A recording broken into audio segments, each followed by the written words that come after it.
Irmãos, irmãs, desejamos a todos muita paz, rogando a Jesus que derrame sobre todos nós as suas bênçãos.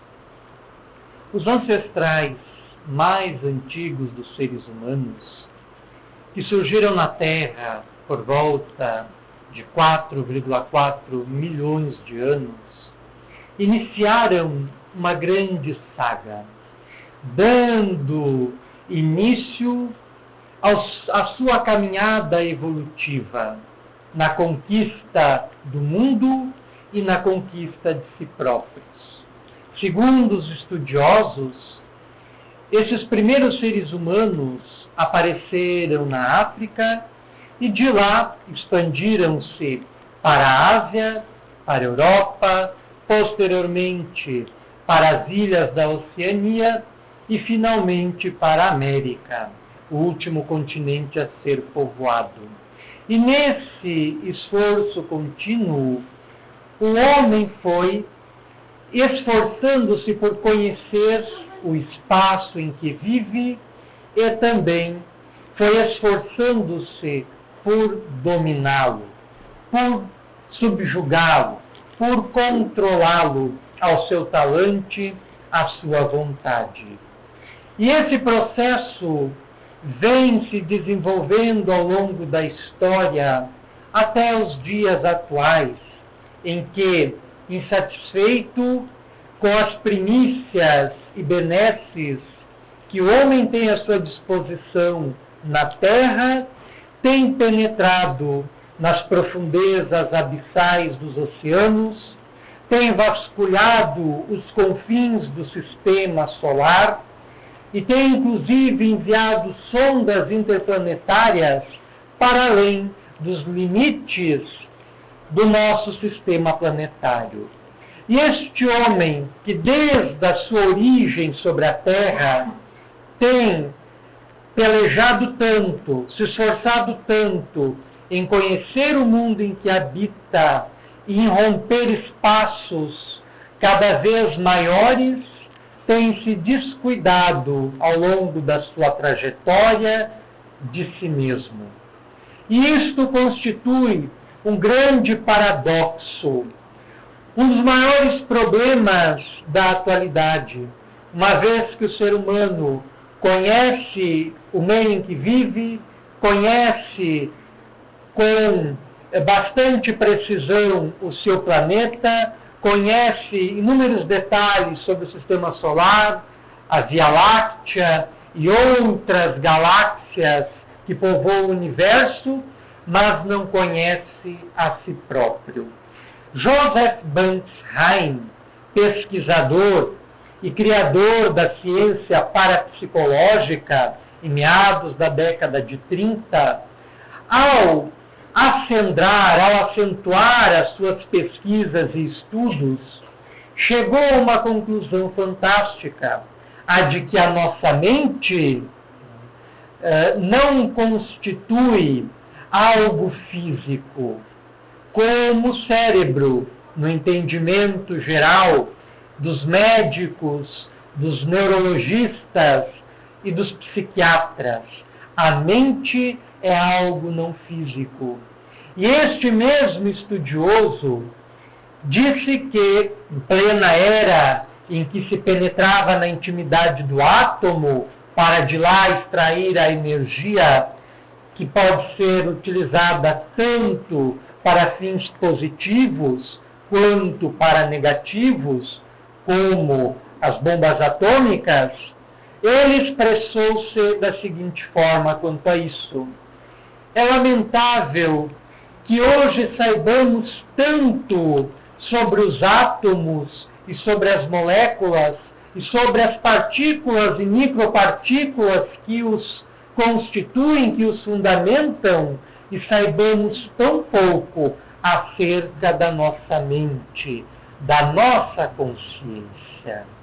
No ano de 1857, é publicado uma obra notável, que é, por certo, conhecido de todos, o Livro dos Espíritos, que assinala o nascimento de uma nova era no planeta Terra, a era do Espírito, caracterizada, sobretudo, pela proposta de conhecimento de si próprio, da sua natureza, das suas especificidades, do que se encontram nas profundezas do ser, a fim de desenvolver-se, trabalhar-se, superar-se, na expectativa de crescer, de evoluir, de ascender na direção de Deus, na direção da grande luz. Uma das questões deste livro é muito interessante. É a questão número 919, na qual Allan Kardec, que é o codificador da doutrina espírita, interroga os espíritos desencarnados da seguinte forma: qual é o meio prático mais eficaz que tem o homem para se melhorar na vida e para resistir à atração do mal? Numa resposta bastante concisa, os imortais respondem: um sábio da antiguidade já vou-lo disse, conhece-te a ti mesmo. Para o Espiritismo, desta forma, o autoconhecimento é uma questão central em suas preocupações, por entender que, a partir do momento que o indivíduo se conhece, a sua melhoria é automática por ser consequência do conhecimento que tem de si. O Espírito Santo Agostinho, em respondendo a uma questão complementar a esta, afirma que o autoconhecimento é a chave do progresso individual. Assim, é a partir do conhecimento que vamos efetuando acerca do que somos e do que existe em nosso mundo íntimo que nós vamos progredindo, nós vamos evoluindo, nós vamos nos engrandecendo espiritualmente.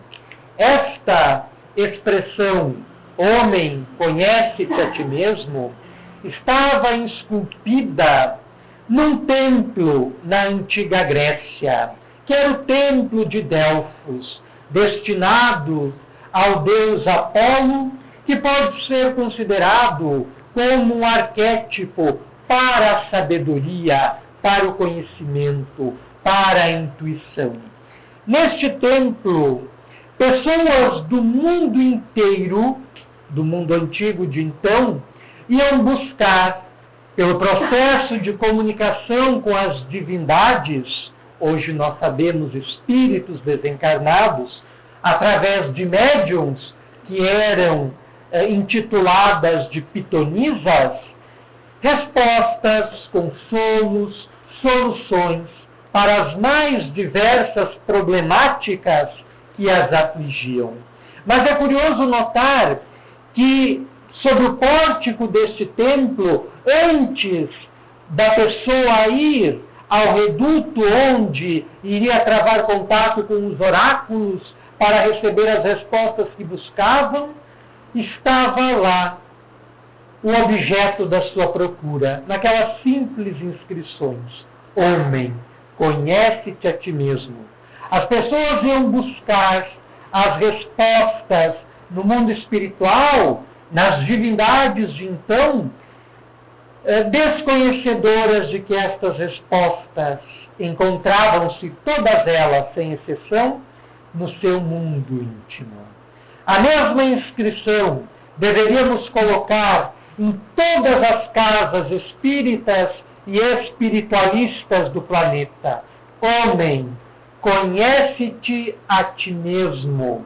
Uma vez que, numa ânsia de transferir a responsabilidade dos seus problemas, das suas inquietações para os outros, se vai buscar conforto, consolo, pedir ajuda, buscar uma solução, suplicar o apoio da espiritualidade, quando, em primeiro lugar, deveríamos voltarmos-nos para as paisagens interiores do nosso ser, onde residem todos os potenciais de que precisamos para a solução das nossas dificuldades e para sermos felizes. Jesus disse certa feita, recitando textos mais antigos, o seguinte: vós sois deuses.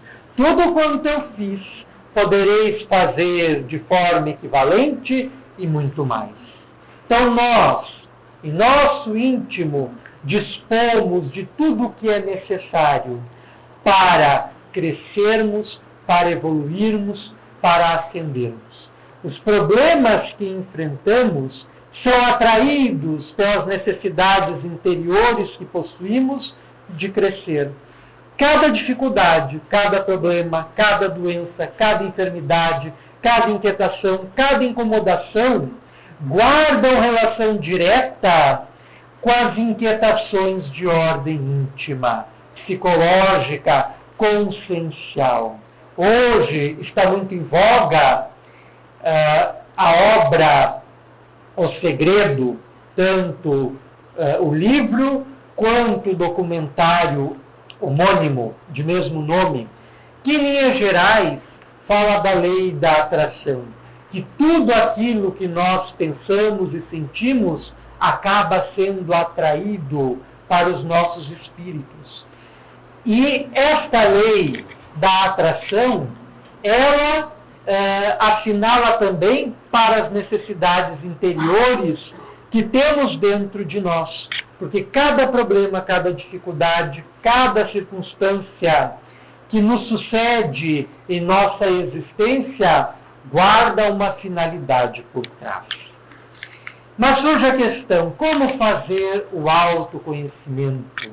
Como me conhecer melhor? O Livro dos Espíritos, nós temos incansavelmente propalado, é a orientação ideal para entendermos o que nós somos, de onde nós viemos, a nossa natureza, para onde estamos indo. Esta obra está dividida em 4 partes, ou livros, e cada uma delas constitui um roteiro, uma coordenada geográfica para fazermos a viagem para o nosso mundo interior. A primeira parte do Livro dos Espíritos seria o nosso norte. Ela trata das causas primeiras do universo. Primeiro, de Deus. A primeira questão do Livro dos Espíritos é a seguinte: que é Deus? E os Espíritos respondem, sobejando em sabedoria e sublimidade: Deus é a inteligência suprema, a causa primária de todas as coisas. Numa resposta sintética, apresenta um conceito até hoje insuperável da divindade. Allan Kardec e os espíritos que auxiliaram no processo de codificação da doutrina espírita entenderam de situar na primeira questão do Livro dos Espíritos a temática da existência e da conceituação de Deus, por entender que Deus é o alfa e o ômega de todas as coisas, o princípio e o fim de todos, a nossa origem e a nossa destinação. Então Deus é o nosso norte. Em nossas vidas devemos voltarmos-nos para Deus. Quando cansados, combalidos, angustiados, em apuros, em sofrimento, nossa alma deve abrir-se e voltar-se para Deus. Então o nosso norte nos aponta para Deus, para a criação divina, que a tudo fez com sabedoria e superioridade, atentando para os princípios básicos existentes no universo, princípio espiritual e o princípio material, que coordenados em conjugações as mais diversas, formam e conformam tudo o que existe no universo. Apenas a nossa galáxia A Via Láctea, que possui um formato espiralado, apresenta mais de 100 bilhões de sóis ou estrelas. E muitos destes sóis e estrelas, vencendo em grandeza, em tamanho e poder, o nosso, que é uma das suas estrelas mais pálidas, mais ofuscadas. A estrela da constelação do Cocheiro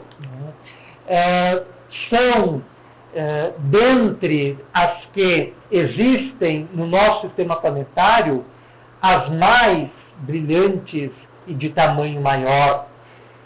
E existem inúmeras outras galáxias além da nossa, e todas elas subordinadas ao pensamento de Deus. Então, a nossa primeira viagem rumo ao nosso mundo íntimo é descobrirmos que nós somos produtos do pensamento divino, que nos gerou e nos mantém. E desta forma, ao mergulharmos em nosso íntimo, vamos encontrar a divindade em nosso interior. Em vão muitos têm procurado Deus de igreja em igreja, de catedral em catedral, de centro espírita em centro espírita, porque Deus, na realidade, está na intimidade de cada qual. Não repousa nos templos de pedra, mas sim no templo das almas, dentro de cada ser. No prosseguimento da nossa viagem de autoconhecimento, seguimos para o leste, né, onde o sol, por vez primeira, se levanta. Nós temos aí a segunda parte do Livro dos Espíritos, o mundo espírita ou mundo espiritual. Esta segunda parte do Livro dos Espíritos é a mais extensa. Apresenta 9 capítulos, todos eles num vasto diálogo com o mundo invisível, objetivando o esclarecimento e a compreensão da realidade espiritual.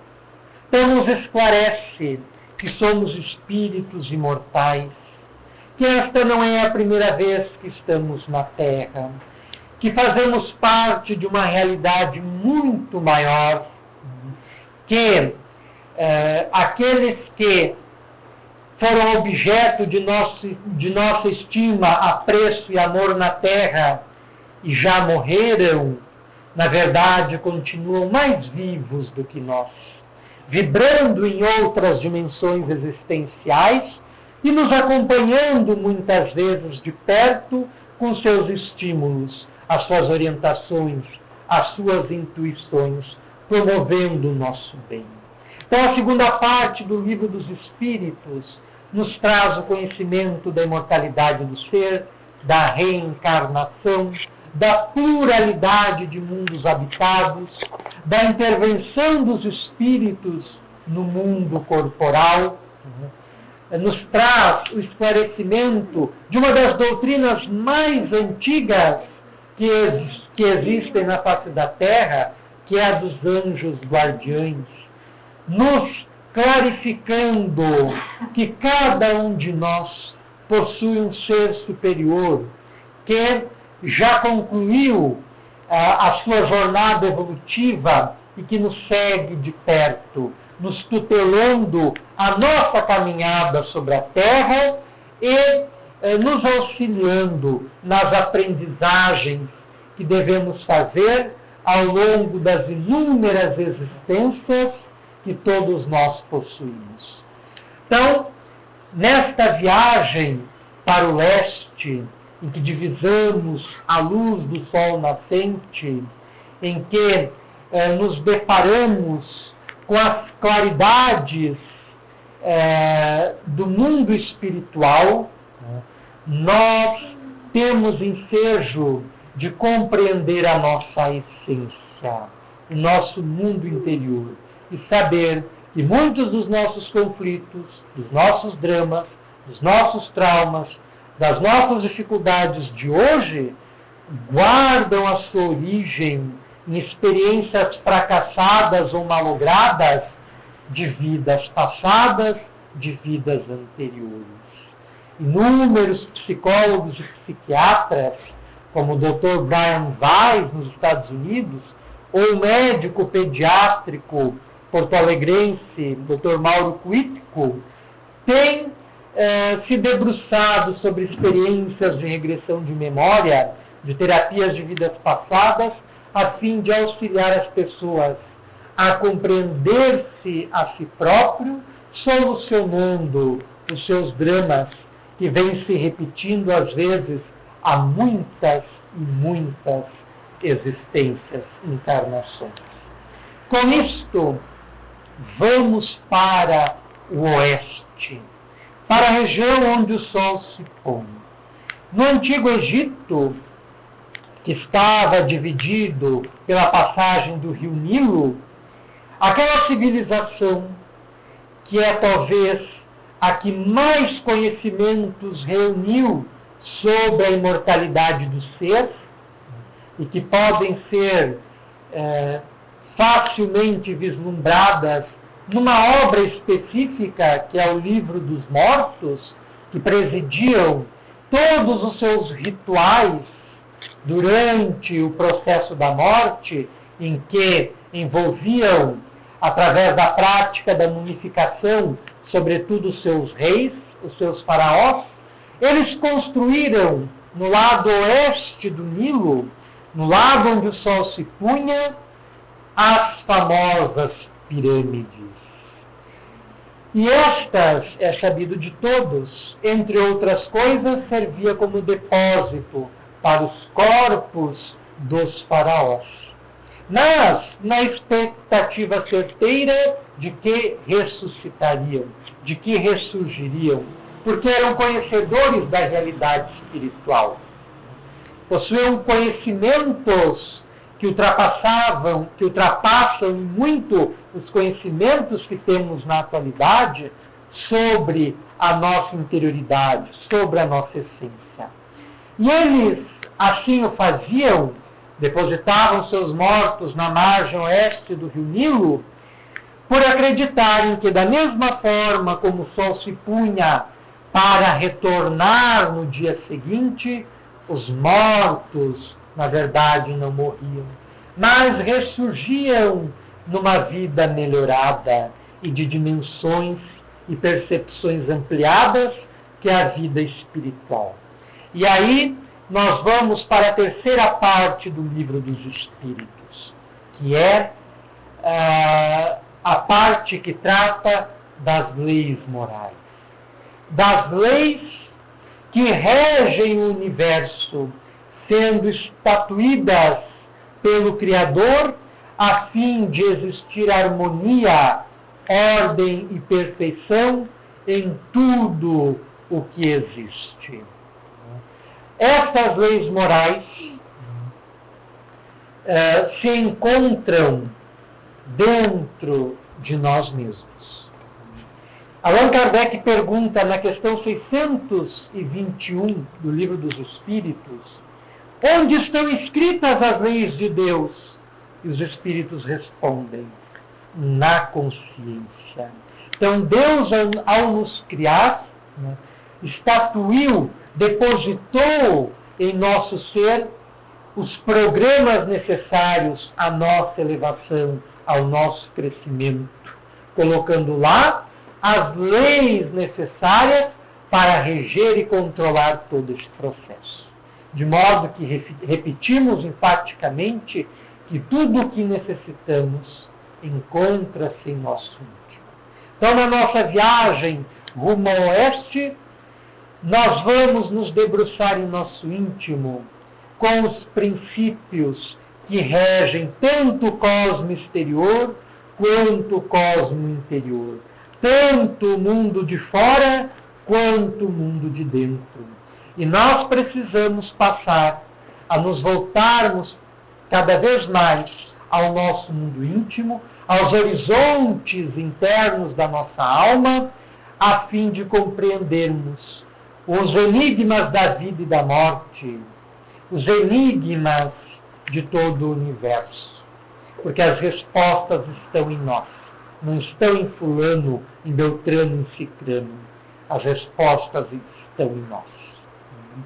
Poderíamos ler todos os livros que já foram produzidos no mundo, o que nos tornaria muito inteligentes, mas desprovidos de sabedoria, se não mergulhássemos dentro de nós para lá encontrar as respostas que necessitamos para nossas vidas.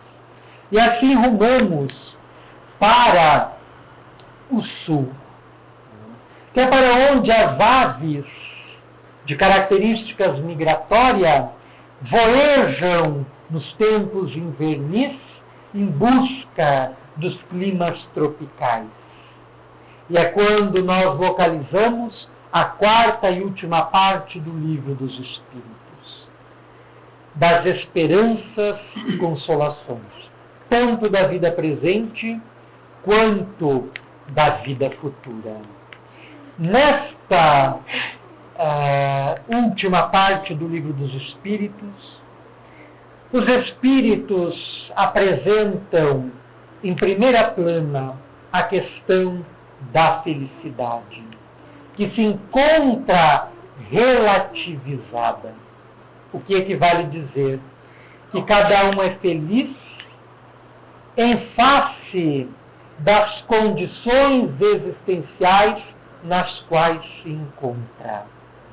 E, portanto, eu jamais devo tomar como parâmetro para a minha alegria, para a minha felicidade, para a minha realização, uma outra pessoa, senão a mim mesmo. Porque eu sou único. Não existe ninguém em todo o universo igual a mim. Então eu não posso estabelecer o outro como parâmetro para a minha realidade. Porque a minha realidade é específica, é particular. Da mesma forma, a felicidade. Nós precisamos compreender a felicidade em razões relativas. Em função do nosso planeta ser destinado a experiências de provas e expiações, a caminho do melhoramento progressivo que o colocará num patamar superior ao qual atualmente se encontra, é natural que as experiências que cada um de nós tenham sobre a Terra guardem estas características de provação e de sofrimento. Porque estas são as características do globo que nós habitamos. Então, cada um de nós está submetido a ela por identidade de natureza espiritual. A nossa natureza espiritual, ela se afina com a natureza espiritual do mundo. Como a irmã Lucinda falava na abertura dos trabalhos, se estamos aqui é porque precisamos. E precisamos principalmente porque ainda não aprendemos a nos entregar à lei maior da vida, que é a lei do amor. Então, se estamos aqui, fundamentalmente é para aprendermos a amar. Então, a felicidade é produto das experiências que temos em nosso entorno, mas deve ter as suas fontes nascentes situadas na alma, no espírito, no ser transcendente. Porque, do contrário, é uma felicidade passageira, que vem, e assim como vem, também passa, porque repousa em bases transitórias. Jesus dizia que deveríamos edificar o edifício da nossa compreensão espiritual não sobre areia, porque em ali construindo a nossa casa, isto é, as concepções da existência, da vida, do universo, as mesmas se desmoronariam, porque a areia não oferece sustentabilidade. Deveríamos construir o edifício da nossa compreensão sobre a rocha, por constituir bases firmes e seguras. Da mesma forma, nossa felicidade. Se nós depositamos a mesma nas coisas exteriores, essa felicidade está sujeita às transformações que as coisas exteriores estão sujeitas. Mas, se em contrapartida, transformarmos a felicidade no que ela de fato é, num estado consciencial, num estado íntimo, nós vamos encontrá-la aonde quer que formos, porque ela estará em nós, será uma característica nossa a exteriorizar-se para os demais. Enquanto não construirmos a felicidade interior, que também é um subproduto do autoconhecimento, do conhecimento de nós mesmos, toda vez que nos surgir algum problema, alguma dificuldade, algum desafio, alguma negatividade, nossa felicidade nos deixará, porque não estará situada em bases firmes, não estará estabelecida na solidez dos nossos corações, das nossas consciências, das nossas almas. E esta última parte do Livro dos Espíritos também nos traz um esclarecimento muito oportuno acerca do inferno, do purgatório e do céu. As religiões tradicionais situaram o purgatório, o inferno e o céu em locais geograficamente localizáveis. O Espiritismo vem transferir e transformar a nossa concepção de céu, purgatório e inferno, trazendo esses conceitos para dentro da criatura, esclarecendo que também são condições da consciência e não estados corporais. Então, quando nós estamos bem, quando nós obramos no bem, quando nós vibramos no amor, quando nós irradiamos luz, podemos dizer que estamos no céu. Quando obramos no mal, quando vibramos nos pensamentos mesquinhos, infelizes, negativos, quando nos escoramos nos sentimentos de revolta, de ira, de vindita, de vingança, quando nós fazemos o que não devemos fazer, sabendo que aquilo está errado, podemos dizer que estamos no inferno. E quando sofremos as consequências das coisas ruins que fizemos, podemos dizer igualmente que estamos no purgatório. Então, tudo isso constitui características internas de cada ser. E Jesus já esclarecia isso. Quando recomendava a busca do reino de Deus, ele sabia muito bem que o reino de Deus se encontra no interior do ser humano. Da mesma forma, o céu e o inferno. E é por isso que ele dizia que a boca fala do que está cheio o coração. Então, através das nossas expressões, das nossas manifestações exteriores, nós revelamos o nosso estado interior. Se nós estamos no céu ou se nós estamos no inferno. Então é importante nós fazermos essa viagem ao país das nossas almas, identificando as negatividades que imperam ainda em nós, sobretudo o que tem se configurado como uma espécie de padrão em nossas vidas. Por exemplo, eu tenho que ser suficientemente honesto comigo mesmo ao fazer o processo de autoanálise, a fim de reconhecer o que tem de ruim em mim e o que tem de bom.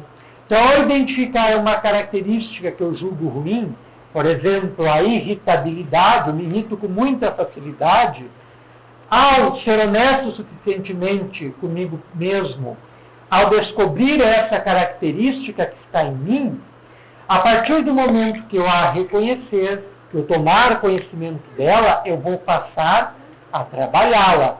Eu vou passar a tratar essa irritabilidade, como se eu estivesse tratando uma moléstia, uma enfermidade. Então eu vou me voltar para ela, no momento que ela surgir, eu vou tentar canalizá-la de forma diferente e por aí vai. Né?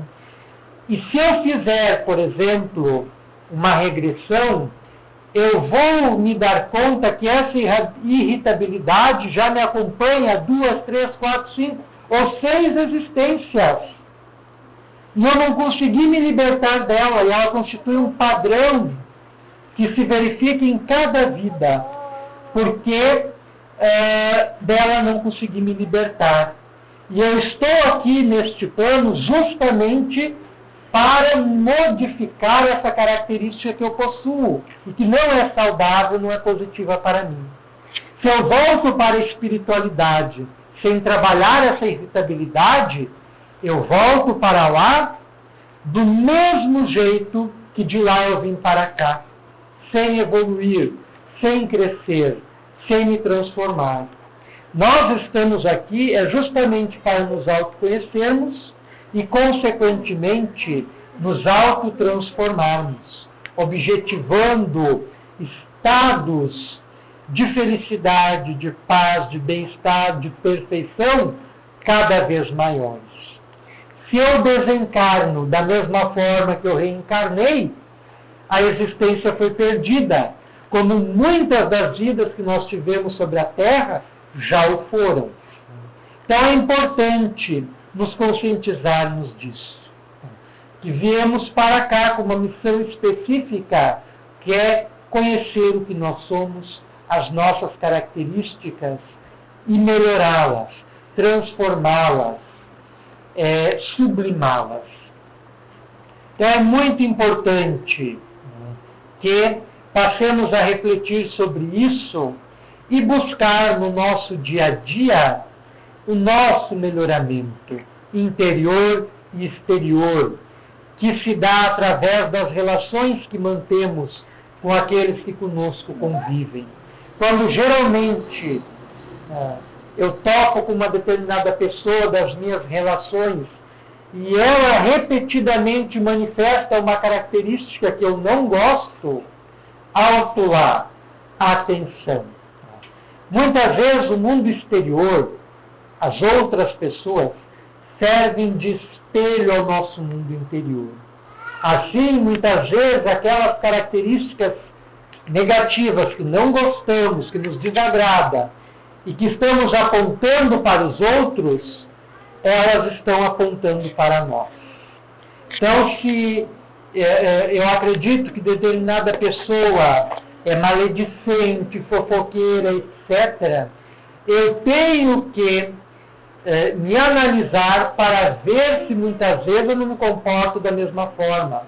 Se aquele comportamento que é exterior a mim provoca tamanha ojeriza, tamanha aversão em meu íntimo, isso é indicativo que algo dentro de mim guarda relação com aquele comportamento, com aquela postura, com aquela atitude.